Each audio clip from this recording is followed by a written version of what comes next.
Okay, girls, if you have been struggling trying to line up your images inside the number frames, this is what you could do.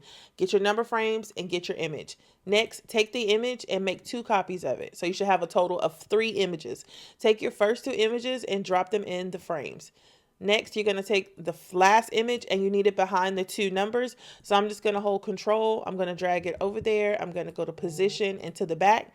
And then from here, I want this image to be behind these 2 numbers, but I also need both of these number frames inside of the image so it looks something like this. Our image, and we have our 2 number frames on top. From here, I'm going to lower the transparency of our bottom layer or the bottom frame. And what we need to do now is make the images inside of these frames match the size of the bottom layer. So double click inside the 2 or the first number, and you want to drag out the image, and we are going to line it up with the actual image that's in the back.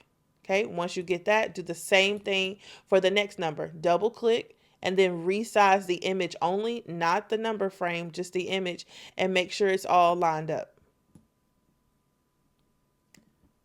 Once everything is all lined up, we're going to then click on the bottom layer, bring up the transparency, and then now we can remove background. Now you can pay attention to the number frames and start determining what you want to crop off. So since this is a number 2, I know we want to expose that little hook there. So what I can do is go ahead and start dragging this up so that I have that.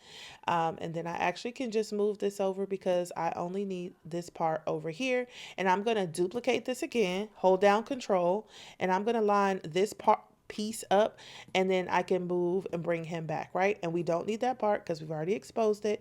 And then now I can start pulling all this down. All right, now on this frame, this is a 4, and if you want to expose more of that 4, then what you're going to do is move that over, and you see how his elbow got cut off? That's cool.